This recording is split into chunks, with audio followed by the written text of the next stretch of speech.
Hi hello ಎಲ್ಲರಿಗೂ ನಮಸ್ಕಾರ. ಎಲ್ಲರೂ ಹೇಗಿದ್ದೀರಿ? ಎಲ್ಲರೂ ಆರಾಮಿದ್ದೀರಿ ಅಂತ ಅಂದ್ಕೊಳ್ತಾ ನಾನು ಕೂಡ ಆರಾಮಿದ್ದೀನಿ. ಬನ್ನಿ ಇವತ್ತೊಂದು ಹೆಲ್ದಿ ಆಗಿರುವಂಥ ರೆಸಿಪಿನ ಮಾಡೋಣ. ಇವತ್ತು ನಾನು ಮಾಡ್ತಾ ಇರೋದು ಕೆಸುಗಡ್ಡೆಯಿಂದ ಒಂದು ಚೆನ್ನಾಗಿರೋ ಗ್ರೇವಿ ಮಾಡ್ತಾ ಇದ್ದೀನಿ. ಬನ್ನಿ ಅದು ಯಾವ ರೀತಿ ಅಂತ ಮಾಡೋದು ನೋಡ್ಕೊಂಡು ಬರೋಣ.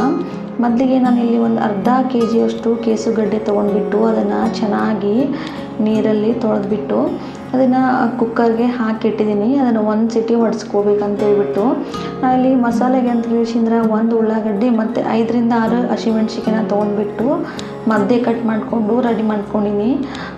ಒಂದು ಅರ್ಧ ಬಟ್ಲು ಒಣ ಕೊಬ್ಬರಿ ತೊಗೊಂಡ್ಬಿಟ್ಟು ಅದು ಕೂಡ ಸಣ್ಣ ಪೀಸಾಗಿ ಕಟ್ ಮಾಡ್ಕೊಳ್ತಾ ಇದ್ದೀನಿ. ಕಟ್ ಮಾಡ್ಕೊಂಡ್ಬಿಟ್ಟು ಇದನ್ನು ಒಂದು ಗ್ಯಾಸ್ ಮೇಲೆ ಫ್ಯಾನ್ ಇಟ್ಕೊಂಡ್ಬಿಟ್ಟು ಅದಕ್ಕೆ ಉಳ್ಳಾಗಡ್ಡಿ ಮೆಣಸಿನ್ಕಾಯಿ ಒಂದು ಅರ್ಧ ಟೇಬಲ್ ಸ್ಪೂನು ಅಷ್ಟು ಎಣ್ಣೆ ಹಾಕ್ಕೊಂಡ್ಬಿಟ್ಟು ನೀಟಾಗಿ ಎಲ್ಲನೂ ಒಂದು ಸತಿ ಫ್ರೈ ಮಾಡ್ಕೊಳ್ತಾ ಇದ್ದೀನಿ. ಇದಾದಮೇಲೆ ಕೊಬ್ಬರಿ ಕೂಡ ಹಾಕ್ಕೊಂಡು ಕರಿಬೇವು ಕೂಡ ಹಾಕ್ಕೊಂಡ್ಬಿಟ್ಟು ನೀಟಾಗಿ ಒಂದು ಸತಿ ಎಣ್ಣೆಯಲ್ಲೇ ಫ್ರೈ ಮಾಡ್ಕೊಳ್ತಾ ಇದ್ದೀನಿ. ಎಲ್ಲನೂ ನಾನಿಲ್ಲಿ ಬಿಡಿ ಬಿಡಿ ಹಾಕೋಕತ್ತೀನಿ, ಯಾಕಂದ್ರೆ ಎಲ್ಲನೂ ಒಟ್ಟಿಗೆ ಹಾಕ್ಕೊಂಡ್ರೆ ಒಂದು ಬೆಂದ್ರೆ ಒಂದು ಬೆಂದಿರಲ್ಲ. ಸೊ ಹಾಗಾಗಿ ಎಲ್ಲನೂ ಒಂದೊಂದೇ ಹಾಕ್ಕೊಳ್ತಾ ಇದ್ದೀನಿ. ಇಲ್ಲಿ ಅರ್ಧ ಟೊಮೆಟೊ ತೊಗೊಂಡ್ಬಿಟ್ಟು ಅದನ್ನು ಕೂಡ ಫ್ರೈ ಮಾಡ್ಕೊಳಕ್ಕೆ ಹಾಕ್ಕೊಂಡಿನಿ. ಬೆಳ್ಳುಳ್ಳಿ ಮತ್ತು ಸಣ್ಣ ಪೀಸಷ್ಟು ಇಲ್ಲಿ ಅಲ್ಲ ಕೂಡ ಅದನ್ನು ಕಟ್ ಮಾಡಿಕೊಂಡು ಸೇರಿಸ್ಕೊಂಡ್ಬಿಟ್ಟು ನೀಟಾಗಿ ಎಲ್ಲನೂ ಒಂದು ಸತಿ ಎಣ್ಣೆಯಲ್ಲೇ ಫ್ರೈ ಮಾಡ್ಕೊಂಡ್ಬಿಟ್ಟು ಅದನ್ನು ಹಾರಕ್ಕಿಟ್ಟಿನಿ ಸೈಡಿಗೆ. ಇವಾಗ ಒಗ್ಗರಣೆಗೆ ರೆಡಿ ಮಾಡ್ಕೊಳ್ತಾ ಇದ್ದೀನಿ.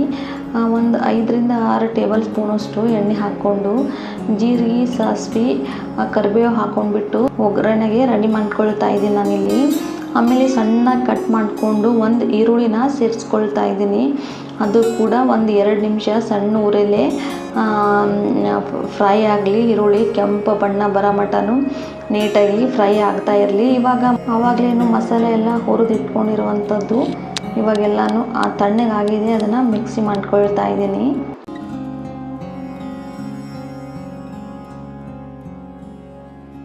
ಇದಕ್ಕೆ ಸ್ವಲ್ಪ ಕೊತ್ತಂಬರಿನ ಸೇರಿಸ್ಕೊಂಡ್ಬಿಟ್ಟು ಮಿಕ್ಸಿ ಹಾಕ್ಕೊಂಡಿರೋದು ಆವಾಗ ಒಗ್ಗರಣೆಗೆ ಸೇರಿಸ್ತಾ ಇದ್ದೀನಿ. ನಾನಿಲ್ಲಿ ಸೇರಿಸ್ಬಿಟ್ಟು ಸ್ವಲ್ಪನೇ ನೀರು ಹಾಕ್ಕೊಳತ್ತೀನಿ. ನಾನಿಲ್ಲಿ ಗ್ರೇವಿ ಮಾಡೋದ್ರಿಂದ ನಾನು ಜಾಸ್ತಿ ನೀರು ಹಾಕ್ಕೊಳತ್ತಿಲ್ಲ. ನೀವು ಬೇಕಂದ್ರೆ ಇದನ್ನು ಸಾಂಬಾರು ಮಾಡ್ತೀನಿ ಅಂದರೆ ಸ್ವಲ್ಪ ಜಾಸ್ತಿ ನೀರು ಹಾಕ್ಕೋಬೋದು. ಗ್ರೇವಿ ಮಾಡೋದ್ರಿಂದ ಸ್ವಲ್ಪನೇ ಹಾಕ್ಕೊಂಡು ನೀರು.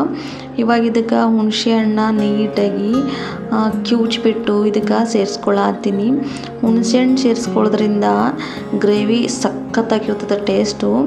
ನೀವು ಒಂದು ಸತಿ ಯಾವ ಥರ ಮಾಡ್ತಾ ಇದ್ದೀನಿ ಇದೇ ಥರ ಒಂದು ಸತಿ ಮಾಡಿ ನೋಡಿರಿ, ಆವಾಗ ಟೇಸ್ಟ್ ಯಾವ ಥರ ಇರುತ್ತೆ ಅಂತ ನಿಮಗೂ ಕೂಡ ಗೊತ್ತಾಗುತ್ತೆ.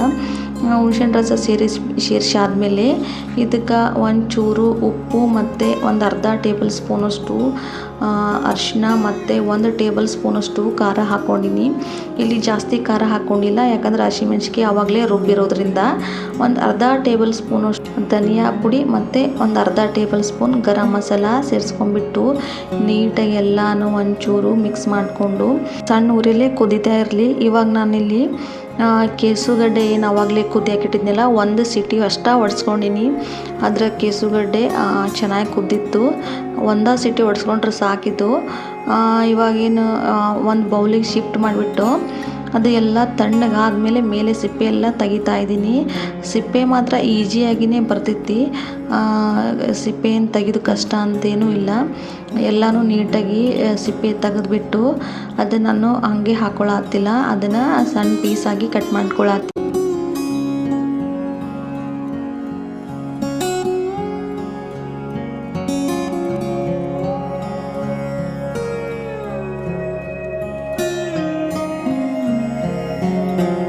ಇವಾಗೆಲ್ಲನೂ ನೀಟಾಗಿ ಕಟ್ ಮಾಡ್ಕೊಂಡಿದ್ದಾಗಿದೆ. ಇವಾಗ ಇದನ್ನು ಒಗ್ಗರಣೆಗೆ ಸೇರಿಸ್ಕೊಳ್ತಾ ಇದ್ದೀನಿ. ಸೇರಿಸ್ಕೊಂಡ್ಬಿಟ್ಟು ನೀಟಾಗಿ ಎಲ್ಲನೂ ಒಂದು ಸತಿ ಮಿಕ್ಸ್ ಮಾಡ್ಕೊಳ್ತಾ ಇದ್ದೀನಿ. ನೀಟಾಗಿ ಮಿಕ್ಸ್ ಮಾಡ್ಕೊಂಡ್ಬಿಟ್ಟು ಇದಕ್ಕೆ ಒಂದು ಚೂರು ನೀರು ಹಾಕ್ಕೊಳತ್ತೀನಿ. ನಾನಿಲ್ಲಿ ಗ್ರೇವಿ ಮಾಡೋದ್ರಿಂದ ನೀರು ಜಾಸ್ತಿ ಸೇರಿಸ್ತಾ ಇಲ್ಲ. ಈ ಗ್ರೇವಿ ಏನಂತ ಚಪಾತಿ ಮತ್ತು ರೊಟ್ಟಿ ಅನ್ನ ಜೊತೆ ಸೂಪರಾಗಿರ್ತದೆ ಟೇಸ್ಟು. ಒಂದು ಸತಿ ಟ್ರೈ ಮಾಡಿ ನೋಡಿರಿ, ನಿಮಗೂ ಕೂಡ ತುಂಬಾ ಇಷ್ಟ ಆಗುತ್ತೆ. ಮುಚ್ಚಿ ಒಂದು 2 ನಿಮಿಷ ಕುದಿಸಿದ್ರೆ ಸಾಕು. ಸಣ್ಣ ಊರಲ್ಲೇ ಕುದಿಸ್ಬೇಕು. ಸಖತ್ತಾಗಿರುವಂಥ ಕೆಸುಗಡ್ಡೆ ಗ್ರೇವಿ ರೆಡಿ ಆಗುತ್ತೆ. ನೀವು ಕೂಡ ಒಂದು ಸತಿ ಟ್ರೈ ಮಾಡಿ ನೋಡಿರಿ, ನಿಮಗೂ ಕೂಡ ತುಂಬಾ ಇಷ್ಟ ಆಗುತ್ತೆ. ಟೇಸ್ಟ್ ಮಾತ್ರ ತುಂಬಾ ಚೆನ್ನಾಗಿತ್ತು. ನಾನಿಲ್ಲಿ ಲಾಸ್ಟಿಗೆ ಕೊತ್ತಂಬರಿ ಹಾಕ್ಕೊಂಡ್ರೆ ಕೇಸುಗಡ್ಡೆ ಗ್ರೇವಿ ರೆಡಿ ಆಯಿತು. ನನ್ನ ಯೂಟ್ಯೂಬ್ ಚಾನಲಲ್ಲಿ ವಿಡಿಯೋನ ಹಾಕ್ತಾ ಇದ್ದೀನಿ. ಆ ರೆಸಿಪಿ ಕೂಡ ಚೆನ್ನಾಗಿರೋ ರೆಸಿಪಿನೇ ಹಾಕ್ತಾ ಇದ್ದೀನಿ. ಒಂದ್ಸತಿ ನೀವು ಕೂಡ ಟ್ರೈ ಮಾಡಿ ನೋಡ್ರಿ. ನನ್ನ ರೆಸಿಪಿ ಎಲ್ಲನೂ ನಿಮಗೆ ಇಷ್ಟ ಆಗುತ್ತಂತ ನಾನು ಅಂದ್ಕೊಂಡಿನಿ. ಯಾಕಂದ್ರೆ ಎಲ್ಲ ರೆಸಿಪಿ ಕೂಡ ತುಂಬಾ ಸಿಂಪಲ್ ಆ್ಯಂಡ್ ಯಾವುದೇ ರೀತಿ ಜಾಸ್ತಿ ಮಸಾಲ ಅದು ಯಾವುದು ನಾನು ಹಾಕಿ ಮಾಡಿರೋದು ಯಾವುದಿಲ್ಲ. ಕಡಿಮೆ ಸಾಮಗ್ರಿಗಳಿಂದನೇ ಎಲ್ಲನೂ ರೆಸಿಪಿ ಮಾಡೀನಿ.